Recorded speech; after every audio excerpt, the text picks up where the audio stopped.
Hello friends, एक बार फिर से आप सबका स्वागत है हमारे यूट्यूब चैनल प्रयास ऑनलाइन स्टडी सेंटर पे। आज हम लोग जो है प्रॉफिट एंड लॉस चैप्टर पढ़ेंगे, जो मैथ का बहुत ही इंपॉर्टेंट चैप्टर है। यह जो है आपको आने वाले एग्जाम में आपकी सहायता करेगा। यह एक ऐसा चैप्टर है जो किसी भी एग्जाम में 1 से 2 क्वेश्चन निश्चित रूप से रहता है। तो देखिए, प्रॉफिट एंड लॉस है क्या। प्रॉफिट का अर्थ होता है लाभ और लॉस का अर्थ क्या होता है, हानि। तो लाभ हानि सबसे पहले हम ये सोचते हैं होता किसे है। लाभ हानि सदैव उस व्यक्ति को होता है जो कोई व्यापार करता है या किसी वस्तु का निर्माण करके उसे सेल कर देता है। उसे क्या होता है, या तो लाभ होता है या तो हानि। तो वस्तु का निर्माण करना या वस्तु का क्रय करना, तो क्या कहेंगे, जब व्यापारी क्या करे, किसी वस्तु को खरीदे और किसी वस्तु को बेचे, तो उसे क्या होगा, लाभ होगा। या किसान हम देखते हैं क्या करता है, अपने फसल को पहले तैयार करता है। अभी किसान आंदोलन चल रहा है, इसीलिए किसान की बात भी हम ले रहे हैं कि क्या करता है किसान, किसी भी वस्तु को तैयार करता है। उस वस्तु को तैयार करने, वस्तु अर्थात क्या, फसल।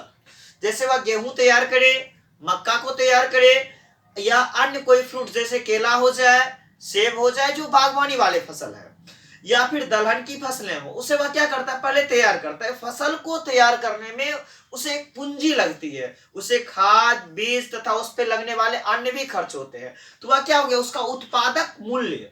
तो किसान भी क्या करता है, किसी चीज का उत्पादन करता है, फिर उसे क्या कर देता है, वह सेल कर देता है। तो जिस वस्तु को क्या कहते हैं, तैयार करने में जितना खर्च है वह उसका क्या कहलाएगा, उत्पादक मूल्य। और जिस मूल्य पर उस वस्तु को बेचा जाए वह उसका क्या हो जाएगा, विक्रय मूल्य। तो कौन कौन सा मूल्य यहाँ आएगा, सबसे पहले क्या होगा, कोई वस्तु तैयार होगा। तो जिस मूल्य पे कोई वस्तु तैयार किया जाता है वह उसका उत्पादक मूल्य होता है, जिसे अन्य अर्थ में हम क्रय मूल्य भी कहते हैं, क्रय करने में। या जिस मूल्य पे कोई वस्तु खरीदा जाता है वह वस्तु का क्या होता है, क्रय मूल्य। क्रय मूल्य अर्थात क्या, सीपी, कॉस्ट प्राइस। जिस मूल्य पे किसी वस्तु को खरीदा जाता है वह वस्तु का क्रय मूल्य होता है।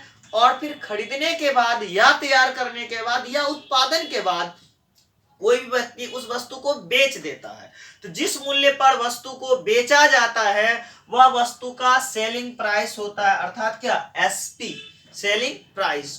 अब देखिए, तैयार किया गया मूल्य को हम कॉस्ट प्राइस बोले और बेचे गए मूल्य को हम क्या बोले, सेलिंग प्राइस, एसपी। अब क्या हो सकता है, मान लीजिए मैं ये मार्कर को तैयार किया या खरीद कर लाया। मैंने इस मार्कर को 50 रुपये में मार्केट से खरीद के लाया। अब इस मार्केट के क्या हो गया, इसका जो तैयार किया गया मूल्य है या मेरे लिए क्रय किया गया जो मूल्य हुआ क्या है, 50 रुपया है। अब 50 रुपये में लाने के बाद अगर मैं इसे किसी व्यक्ति को 50 रुपये में ही दे दूं तो क्या होगा, क्रय मूल्य और विक्रय मूल्य आपस में बराबर हो जाएंगे। अर्थात जब 50 रुपये के सामान को 50 रुपये में हमने बेच दिया तो क्या हो गया, क्रय मूल्य और विक्रय मूल्य आपस में बराबर। ऐसी स्थिति में ना ही हमें लाभ हुआ और ना ही हानि। तो हम क्या कह सकते हैं, जब किसी वस्तु का क्रय मूल्य और विक्रय मूल्य आपस में बराबर हो तो दुकानदार को नो प्रॉफिट नो लॉस, ना ही लाभ होता है ना ही हानि। एक्चुअली मैंने मार्कर खरीद के लाया और मैंने सेल कर दिया। अब मुझे मार्कर की आवश्यकता है, मैं दोबारा इस मार्कर को खरीदने के लिए जाऊंगा तो फिर क्या होगा, मेरे लिए क्रय मूल्य, हम फिर से इस मार्कर को खरीद के लाएंगे। जैसे मैंने अभी क्या बोला, 50 में खरीद के लाया, इस बार अगर मैं इसे 60 रुपये में बेच दूं, अर्थात खरीदे गए मूल्य से मैं अगर इसे अधिक दामों में बेच दूं तो क्या हो जाएगा, क्रय मूल्य छोटा हो जाएगा और विक्रय मूल्य बड़ा हो जाएगा। जब क्रय मूल्य छोटा हो विक्रय मूल्य बड़ा हो तो दुकानदार को ऐसी स्थिति में लाभ अर्थात प्रॉफिट होता है। अब प्रॉफिट क्या हो गया, मैंने क्या बोला, इस मार्कर को 50 में खरीदा और 60 में बेचा, तो 50 और 60 का जो अंतर है, डिफरेंस है, वह क्या है, मेरा प्रॉफिट है। अब 50 और 60 का अंतर कितना, 10 का हुआ, तो 10 मेरा क्या हो गया, प्रॉफिट। कैसे मैंने निकाला, मैंने 60 में से 50 को क्या किया, घटा दिया, अर्थात विक्रय मूल्य में से क्रय मूल्य को घटा दिया। तो जब क्रय मूल्य छोटा हो विक्रय मूल्य बड़ा हो तब ऐसी स्थिति में दुकानदार को लाभ होता है। तो लाभ बराबर भाई क्या हो गया, विक्रय मूल्य घटाओ क्या बोलेंगे हम, क्रय मूल्य, विक्रय मूल्य घटाओ क्या बोलेंगे, क्रय मूल्य। अब यहीं से हम लिख सकते हैं विक्रय मूल्य बराबर क्या, माइनस सीपी, इधर आएगा क्या हो जाएगा, प्लस, तो क्रय मूल्य प्लस क्या हो जाएगा भाई, लाभ हो जाएगा। और क्रय मूल्य बराबर तब भाई क्या हो जाएगा, विक्रय मूल्य माइनस लाभ। देखिए यहां से 3 फॉर्मूले हो गए, हम एक लाभ से चाहे तो इसे 2 से 3 स्टेप में चेंज कर सकते हैं। अब एक्चुअली मार्कर फिर मैंने बेच दिया था, फिर मुझे मार्कर खरीदनी पड़ेगी। मैं यह मार्कर पुनः खरीद के लाया और इस बार क्या हुआ, फिर मैं जब खरीद के इस मार्कर को लाया तो वस्तु का क्रय मूल्य, और लाने के बाद जो मार्कर मैंने 50 में लाया था इस बार 40 में बेच पाया। इस बार क्या हुआ, मैं 40 में बेच पाया। इस बार क्या देख रहा हूं मैं कि क्रय मूल्य मेरा ज्यादा है और विक्रय मूल्य मेरा छोटा है। क्रय मूल्य जब बड़ा हो जाए और विक्रय मूल्य छोटा हो जाए तो ऐसी स्थिति में दुकानदार को हानि होती है, अर्थात लॉस होती है। तो लॉस बराबर क्या हुआ, क्रय मूल्य और विक्रय मूल्य का अंतर। लॉस इक्वल टू क्या, सीपी माइनस क्या, एसपी। तो हम प्रॉफिट लॉस को कैसे पकड़ेंगे, क्रय मूल्य और विक्रय मूल्य के डिफरेंस से। अगर दोनों का अंतर प्लस में आए तो लाभ, माइनस में आए तो हानि। तो हानि बराबर क्या, सीपी माइनस एसपी। तो सीपी बराबर क्या हो गया भाई, माइनस है, बराबर किस तरफ आएगा तो क्या हो जाएगा, प्लस हो जाएगा, अर्थात विक्रय मूल्य प्लस क्या, हानि, और विक्रय मूल्य बराबर भाई क्या हो जाएगा, क्रय मूल्य माइनस क्या, हानि। अब क्रय मूल्य और विक्रय मूल्य तो तैयार हो गया, लाभ हानि भी हो गया। अब लाभ हानि को प्रतिशत में व्यक्त करना। लाभ हानि को प्रतिशत में व्यक्त करने का तात्पर्य क्या हुआ, लाभ प्रतिशत, लाभ प्रतिशत बराबर क्या हो गया, लाभ। देखिए परसेंट का चिन्ह लाने के लिए आप पहले भी पढ़े हैं कि किसी संख्या में प्रतिशत का चिन्ह लाने के लिए 100 से गुना करना पड़ता है। तो हमें लाभ को प्रतिशत में लाना था तो लाभ के साथ मैंने क्या किया, 100 से गुना कर दिया।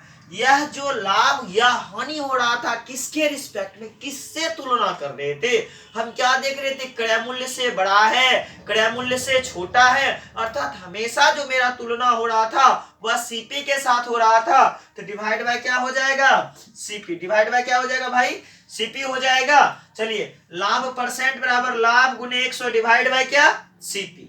अब हानि परसेंट, जिस तरह से लाभ प्रतिशत उसी तरह से हानि प्रतिशत। तो हानि परसेंट बराबर क्या हो जाएगा, हानि गुने 100 डिवाइड बाय क्या, सीपी। अब देखिए लाभ परसेंट और हानि परसेंट तो मेरे पास आ गया। मैंने क्या लिखा, लाभ परसेंट बराबर लाभ गुने 100 डिवाइड बाय क्या, सीपी। अब इस फॉर्मूला को थोड़ा सा बड़ा रूप में लिखते हैं, डिटेल में देखते हैं क्या होता है। देखिए क्या लिखा हुआ था भाई, लाभ परसेंट इक्वल टू लाभ गुने 100 डिवाइड बाय सीपी। अब हम इसे क्रॉस मल्टीप्लिकेशन में कर लेते हैं। जब मैं इसे क्रॉस मल्टीप्लिकेशन में करूंगा तो क्या हो जाएगा, 1 गुना प्रॉफिट गुना 100, profit into 100 equal to CP into क्या, प्रॉफिट परसेंट। बस कुछ नहीं, इसे थोड़ा सा डिटेल कर रहे हैं। चलिए अब हम यहाँ लाभ बराबर लिखे तो क्या हो जाएगा, CP into profit percent divide by क्या, 100। अब देखिए मैं एक फॉर्मूला देख रहा था, क्या, विक्रय मूल्य बराबर क्रय मूल्य जोड़ लाभ। एक फॉर्मूला यहाँ आपका लिखा हुआ है, विक्रय मूल्य बराबर क्रय मूल्य जोड़ लाभ। मैं इसी फॉर्मूला को फिर से लिख रहा हूं, विक्रय मूल्य बराबर क्या, क्रय मूल्य जोड़ लाभ। देखिए लाभ बराबर हमने एक फॉर्मूला तैयार किया है, CP into profit percent by क्या, 100। तो मैं इस लाभ के स्थान पे इस वाले फॉर्मूले को लिख देता हूं। तो लिख के देखते हैं क्या होता है, सीपी प्लस लाभ के स्थान पे क्या हो जाएगा, CP into profit percent divide by क्या, 100। चलिए सीपी यहाँ भी है और सीपी यहाँ भी है, दोनों जगह रहने पे अगर कोई संख्या बार बार आए, 1 से 2 बार आए तो हम उसे एक बार कॉमन ले सकते हैं। तो हम कॉमन ले रहे हैं, यहाँ क्या बच गया, कुछ नहीं तो 1, और क्या प्लस ये सीपी तो चला गया, प्रॉफिट परसेंट डिवाइड बाय क्या, 100।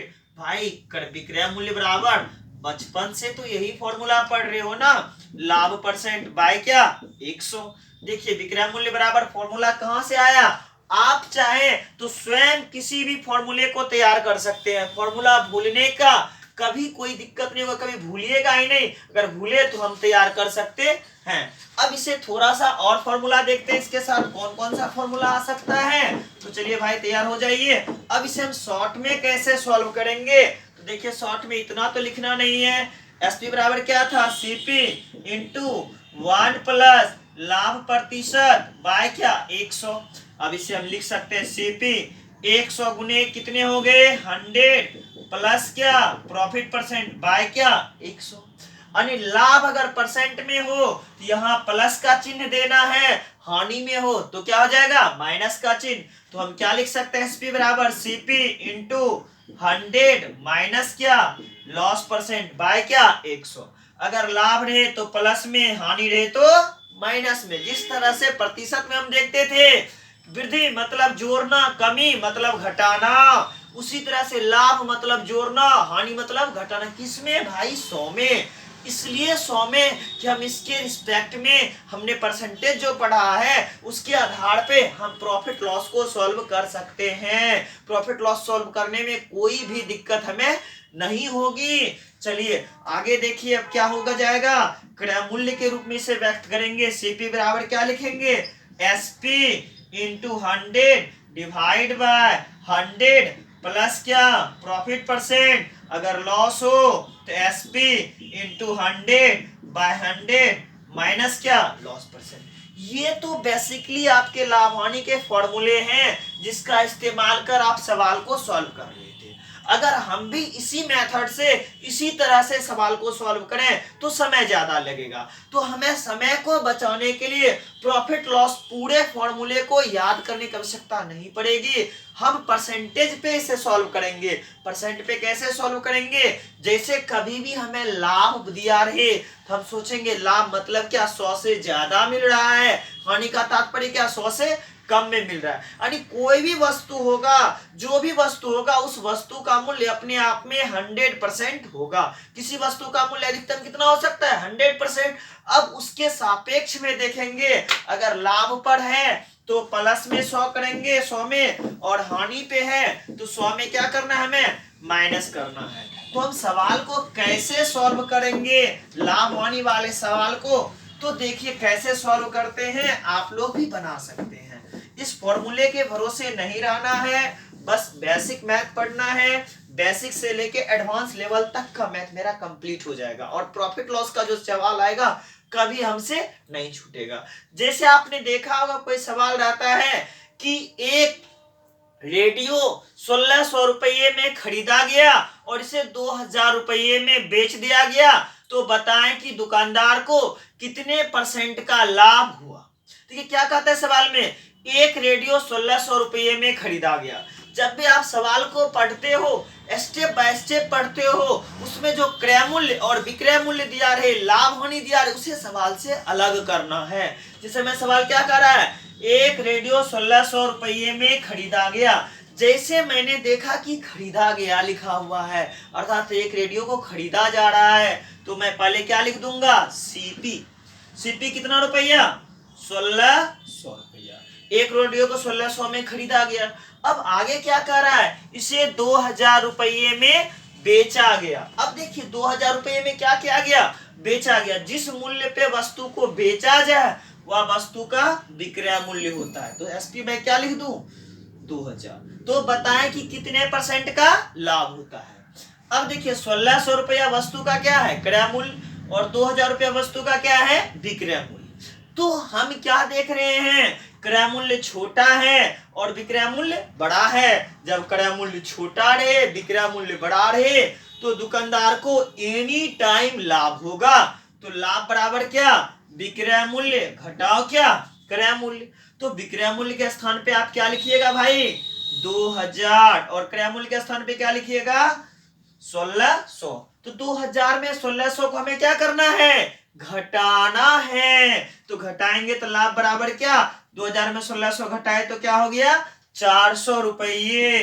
चलिए 400 रुपये हो गए। अब लाभ परसेंट, लाभ को किसे व्यक्त करना है प्रतिशत में। तो लाभ परसेंट बराबर क्या होता है लाभ गुने 100 डिवाइड बाय क्या सीपी। तो चलिए लाभ कितना है मेरा 400, लाभ परसेंट 400 गुने क्या 100 और सीपी मेरा कितना था देखिए 1600।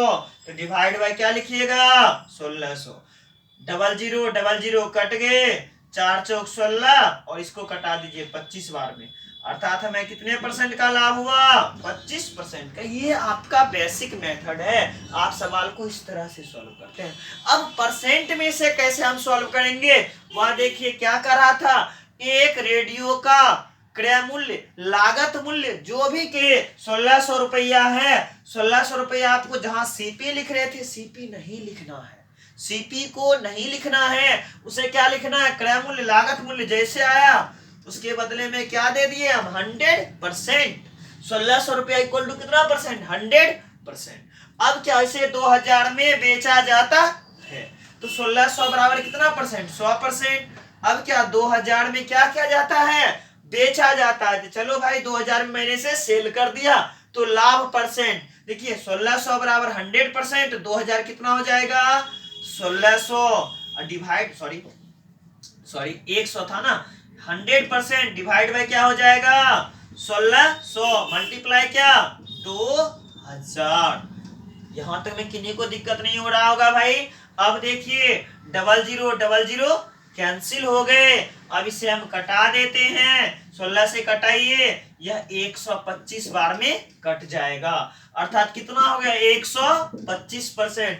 यदि मान 100 से ज्यादा आ जाए तो लाभ होगा, यदि मान 100 से कम हो जाए तो हानि होगा। तो भाई बताइए 125% इस 100 से बड़ा है या छोटा है, निश्चित रूप से ये बड़ा है, इसका मतलब दुकानदार को क्या हो रहा है, लाभ हो रहा है। क्या हो रहा है भाई, लाभ हो रहा है। तो हम क्या लिखेंगे, लाभ परसेंट 125 माइनस 100 अर्थात कितना परसेंट 25। ये 25 कहां से लाए भाई, अगर मन में आ रहा हो कहां से लिख दिए 25, तो 125 में से हम 100 को क्या किए हैं 125% में से 100% घटाए तो हमें क्या आया 25%। इसी तरह का आपको सवाल आएगा, इस टाइप के सवाल को हमें सॉल्व करना है। ये तो फॉर एग्जांपल मैंने सिर्फ एक सवाल बताया था, ये मेरा फर्स्ट वीडियो है प्रॉफिट एंड लॉस का। जैसे ही सेकंड वीडियो आएगा, इस वीडियो को जैसे आप देखिएगा, जब तक आप देखिएगा तब तक में आप इसे एक दूसरा वीडियो मिल जाएगा, वो क्या प्रॉफिट लॉस का सेकंड वीडियो मिल जाएगा। तो जैसे इसे आप देखते हैं, फॉर्मूले को समझते हैं, बनाने के तरीके को समझते हैं, हमारा नेक्स्ट वीडियो आपकी सेवा में हाजिर होगा। और अगर आपको हमारी क्लास पसंद आ रही हो, आपको लग रहा हो कि सर के साथ बने रहने से हमारी मैथ में कुछ तो बढ़ोतरी होगी, कुछ तो हम सीख रहे हैं, तो निश्चित रूप से हम आपसे रिक्वेस्ट करते हैं हमारे वीडियो को अपने फ्रेंड में शेयर करें, ताकि जो नए फ्रेंड है हमसे जुड़े और फिर हम लोग मिलके एक अच्छी तरह से तैयारी कर सके।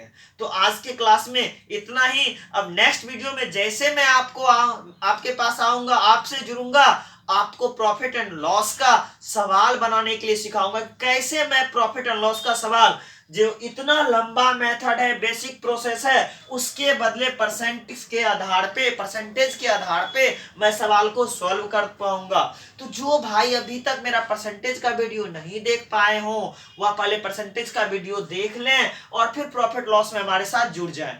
आज के लिए इतना ही, नेक्स्ट वीडियो में फिर मिलते हैं। Okay bye.